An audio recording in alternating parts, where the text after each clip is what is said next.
Rick Sanchez, man, it's crazy to have you here. I've had scientists, I've had hunters, I've had astronauts, but you're all of that, and also apparently you fought God?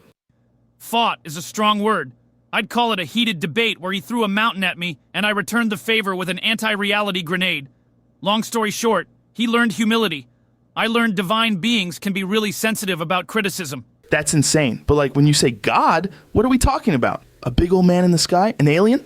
More like an extra-dimensional bureaucrat with a fetish for praise. And don't get me wrong, Joe, not all gods are that way. Some are basically just cosmic gardeners who don't care if you pray. They care if your planet's producing good vibes and interesting life forms. But the ones that demand worship? Buddy, those are insecure middle managers in the cosmic workplace. See, that's wild. Because I had Jesus on here once, and he said he was all about love. Like, love is the core of everything. Jesus? Solid dude. Zero ego. Incredible tolerance. Humans ruined his brand faster than Pepsi did with Crystal Pepsi. He's out there trying to get people to be nice to each other, and somehow you ended up with people waving signs that say God hates this or that. You think Jesus was walking around ancient Jerusalem going, yeah, let's ostracize some folks? No! He was giving out free fish and medical care. Yeah, it's funny. People forget that. People forget everything if it's inconvenient. I've seen it happen across galaxies. Some alien shows up, cures a disease, teaches you how to grow food sustainably, and within 200 years, you've got a religion built around how they preferred their toast. Same crap, different planet. Man, I wish people could see what you've seen. You don't, Joe. You'd think you do, but you don't. You see a few hundred planets, it's awe-inspiring. You see a few thousand, it's humbling. You see a few million, it's depressing. Patterns emerge. Civilizations all hit the same pitfalls. Greed, ego, short-term thinking. Doesn't matter if they're humans, squid folk, or sentient clouds, someone's always selling NFTs of the end times. You ever see a planet get it right? Once, but it was boring as hell. No wars, no corruption, no drama. Their big form of entertainment was watching grass grow, literally. They had leagues, gambling. It was, Joe, I bailed after 2 days. All right, so you've been to peaceful worlds, crazy worlds. What's the weirdest creature you've ever eaten? Oh, easy. Zorpian moonslug. Tastes like a mix between foie gras and mango, but the thing is telepathic, so while you're eating it, it's telling you all its childhood memories. Imagine eating something while it's describing its first kiss. That's messed up. Yeah, but delicious. Your turn. Weirdest thing you've eaten? I had this elk I hunted myself, but I marinated it in coffee grounds. Sounds weird, but it was the best steak I've ever had. Joe, I've eaten a space elk that was raised entirely on fermented nebula gas. Every bite got you just a little buzzed.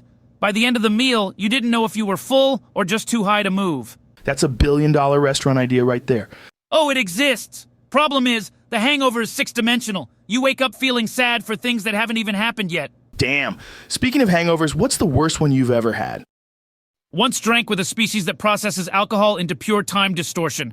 Blacked out for what felt like one night. Woke up 100 years later in the same bar, same stool.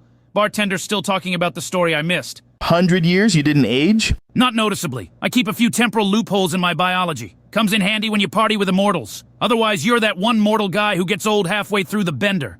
I can't even imagine. You don't want to, but let's pivot. You hunt a lot, right? Ever been stalked by what you're hunting? Once, bow hunting in Alaska, big moose doubled back on me. I swear it was trying to lure me in. Whole time I'm thinking, am I about to get reverse hunted? Try hunting a Q-Tharn jungle panther. It can phase in and out of reality. You're tracking it in the mud, then suddenly it's tracking you. From a week ago. You feel paranoid, but it's because future you is already dead, and past you hasn't caught up yet. I won, by the way. Stuffed it. Looks great in the garage. You mount alien heads? Joe, I've got a wall that would get me banned from half the known universe if anyone saw it. Speaking of banned, is it true you got kicked out of an entire dimension? Which one? I've been kicked out of 7. 1 for tax evasion, 1 for illegal particle marriage, 1 because I proved their queen didn't exist. That one's my favorite. It was basically the Wizard of Oz, but instead of a curtain, it was a black hole. I gotta have you back, man. This is the craziest episode I've ever done. Careful, Joe. You keep saying that. I'll have to top it next time. And trust me, I've got stories I don't tell on family-friendly timelines. Yeah, but you're not gone, man. Like, this stuff you're saying, people will remember it. Maybe. Or maybe it'll just be one more weird podcast in the sea of human noise. Either way, I'm fine. My adventures live on in whoever's listening and thinking, maybe reality's bigger than I thought. That's enough for me. Yeah, but, do you ever worry about leaving too much of yourself out there? Podcasts, adventures, all the stories you tell. What if some alien species is just binge watching Rick's Greatest Screw-Ups on galactic YouTube? Joe, The day I start worrying about my public image in the Andromeda cluster is the day I've officially sold out. Look, information wants to be free, and if some fish-faced alien learns how to blow up a star because I told the wrong story while drunk, then, well, that's the circle of life. Wait, you've blown up a star? Oh yeah, a couple of times. Not on purpose. Well, not completely on purpose. First time was basically interstellar self-defense. Second time, okay, yeah, that one was for a bet. Who the hell bets on blowing up a star? The Kelvon Triad. Real high-stakes gamblers. They bet on everything. They once had a bet on whether an asteroid would wipe out a planet before the planet wiped out itself through civil war. Spoiler, the Civil War won. By like, an hour. That's so dark, man. Dark? Joe, these are the same guys who bet me I couldn't get a gorilla to run for planetary office. And did you? Hell yes, and he won. Okay, but now I'm curious, what was his policy platform? Ban all bananas unless they were fair trade, and mandatory siestas, which I gotta admit, worked wonders for the economy. I had this one time I was bow hunting elk in Montana, right? And I swear, man, there was this moment where I felt like I could, I don't know, communicate with it. Like my brain was syncing with the animals. Oh yeah, that's not magic. That's a low-level psychic link. Happens sometimes if you're quiet enough. Are you saying I'm psychic? Nah, you just caught a psychic spore in your lungs from the forest. Oh. Don't worry, it's harmless. Well, unless you start hearing the color blue, then you're screwed. That's such a Rick answer. You want a real psychic hunting story? I once tracked a shapeshifter that kept turning into me. Try lining up a shot on a deer when the deer's yelling, "Don't do it, Rick. Think of your kids." Did you get it? Yeah, but it turned back into a deer the moment I hit it, so I just looked like the galaxy's biggest jerk. Dude, I've been in some weird situations, but that's next level. That's my Tuesday, Joe.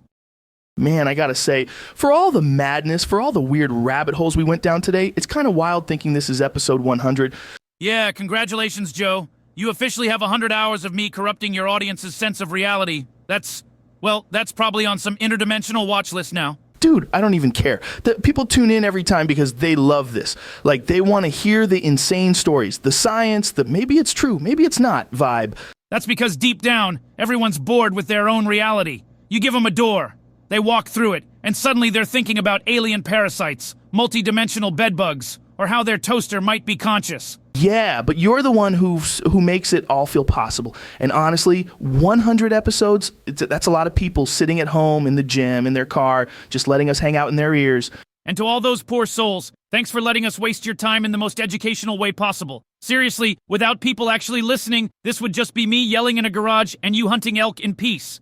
Exactly. So to everyone watching or listening right now, thank you, truly. Whether you've been here since episode 1 or this is your first time, you're the reason we can keep doing this. And if you've listened to all 100, seek help. But also, you're my favorite kind of human. Curious, maybe a little broken, but definitely my people. Here's to the next 100, man. Yeah, unless the universe collapses first. But either way, cheers.